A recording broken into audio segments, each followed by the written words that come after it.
बिस्मिल्लाहिर्रहमानिर्रहीम। अस्सलाम वालेकुम दोस्तों, कैसे हैं आप सब। मेरा नाम फैज़ान तनवीर है, जैसा कि आप जानते हैं। उम्मीद करता हूं कि आप लोग अपने बोर्ड के पेपर की तैयारी अच्छे तरीके से कर रहे होंगे। और इस बात का सबसे बड़ा सबूत ये है कि आप लोग मेरी वीडियोस देखते हैं, क्योंकि मेरी वीडियोस वही बच्चे देखते हैं जो कि अपने बोर्ड के पेपर से सिंसियर है और अच्छे नंबर लेना चाहते हैं। क्योंकि मैं अपने चैनल पर बहुत ज़्यादा वीडियोस पेपर प्रेजेंटेशन से रिलेटेड और बोर्ड में किस तरीके से अच्छे नंबर लेने हैं इस वाले हवाले से अपलोड करता होता हूँ। तो इसी तर्ज पे मैं एक और वीडियो आप लोगों के लिए लेकर आया हूँ, जिसमें मैं आप लोगों को लाइव पेपर चेकिंग का तरीका बताऊंगा कि एग्जामिनर किस तरीके से पेपर को बोर्ड में चेक करता है, यानी कि आपके बोर्ड के पेपर किस तरीके से चेक होंगे। आप लोगों को कुछ अच्छी चीज़ें बताऊंगा जो कि आप लोगों को फॉलो करनी है, जाहिर सी बात है, और कुछ ऐसी गलतियां बताऊंगा जो कि इस पेपर में हुई होंगी और आप लोगों को वो पॉइंट आउट करके बताऊंगा ताकि आप लोग वो गलती बिल्कुल भी ना करें।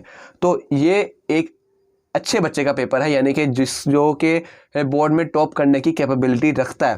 तो आप लोग उसकी राइटिंग भी चेक करें, उसकी पेपर प्रेजेंटेशन भी चेक करें, जो उसने अच्छी चीज़ें लिखी हैं वो भी चेक करें, और इसके साथ साथ आप लोग इस बच्चे की जो इसने छोटी मोटी गलतियां की हैं उसको भी लाजमी से अपनी नॉलेज में लाएं और आइंदा आप लोग वो गलती बिल्कुल भी ना करें।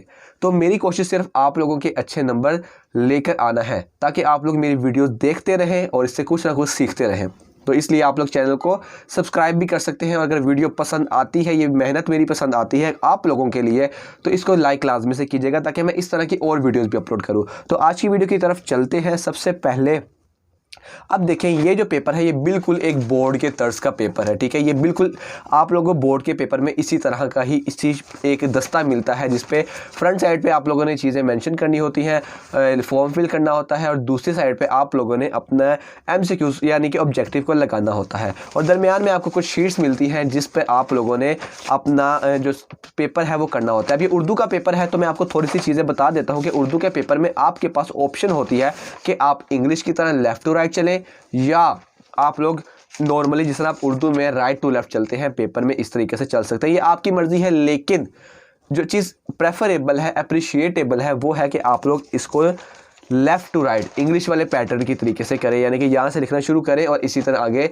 करते जाएं, ठीक है। लेकिन चूंकि इस बच्चे ने यहाँ से लिखा है तो हम इसको यहीं से देख लेते हैं। अब सबसे पहले जो मुझे इस बच्चे की एक नॉर्मल सी चीज़ लगी है, यानी कि हर बच्चा ही इस तरीके से करता है कि वो इंशाई तर्ज और हिस्सा अव्वल लिखता है, जैसा कि मैं भी अपनी वीडियोस में बनाता होता हूँ, बिल्कुल इस बात में कोई शक नहीं। लेकिन अगर आप लोग देखें तो इस बच्चे ने यहाँ पर बहुत ज़्यादा ऊपर करके लिखा हुआ है। मैं आप लोगों से ये चीज़ कहूँगा कि आप लोग पहली लाइन छोड़ें, उसके बाद हिस्सा इंशाई है थोड़ा सा बड़ा करके एक लाइन छोड़ के फिर हिस्सा अव्वल बड़ा सा करके फिर एक लाइन छोड़ के सवाल नंबर लिखे, तो इससे आपकी पेपर की खूबसूरती में इजाफा होगा, ठीक है। तो अब इस बच्चे ने इस तरीके से किया है तो हम लोग इसको कुछ कह नहीं सकते। आप लोगों ने इस गलती से, ये गलती तो नहीं है, एक नॉर्मल सी चीज़ है, लेकिन आप लोग इसको अच्छे से अच्छा बनाने की कोशिश करें। इसके बाद सवाल नंबर है, सवाल नंबर के बाद उसका जुज़ नंबर यानी कि पार्ट नंबर है, और सवालात देख रहे हैं आप लोग। राइटिंग भी देखिए, आप इस बच्चे ने काफ़ी अच्छा पेपर किया हुआ है, दिखने में बहुत खूबसूरत लग रहा है, तो आप भी इस तरीके की राइटिंग कर सकते हैं, इस बात में कोई भी शक नहीं है। तो क्वेश्चन नंबर 1 के बाद अब यहाँ पर सवालात हैं। अब सवालात में देखें, जो इतनी लेंथ का सवाल होता है ना उर्दू का, वो एक अच्छा सवाल कंसीडर किया जाता है, उसको 2 नंबर मिलने चाहिए। लेकिन जिस तरह ये 2 लाइनों का सवाल है, ये भी इसके भी आपको 2 नंबर मिल सकते हैं। लेकिन मैं जो बात आपको बताना चाहता हूँ वो ये है, यहाँ पर देखें, यहाँ पर सिर्फ एक इसने सवा लाइन का इसने सवाल किया हुआ है, यानी कि एक लाइन पूरी और थोड़ा सा।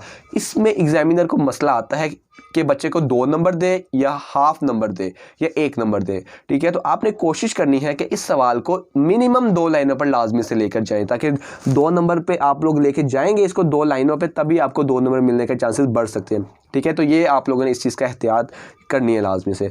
इसके बाद दोबारा आप देखिए, यहाँ पर एक छोटी सी मिस्टेक है कि ये एक कोटेशन है, तो इसको इन्वर्टेड कॉमास में होना चाहिए, तो इसको इन्वर्टेड कॉमास आप लोग लगाइएगा, ठीक है। मैं आप इसका एज ए पेपर चेकर, इसको मैंने पहली बार ये पेपर नहीं देखा, ठीक है, मैं पहली बार आपके साथ ही ये पेपर देख रहा हूँ, तो जो मुझे मिस्टेक नज़र आ रही है मैं उसको पॉइंट आउट करके आप लोगों को बताता जा रहा हूँ। इसके बाद यहाँ पर एक छोटी सी गलती कि सवाल नंबर पहले लिखा जाता है और जिस सवाल होता है मरकज़ी ख्याल का, उसकी हेडिंग बाद में दी जाती है, तो इस चीज़ का आप लोगों ने ख्याल रखना है।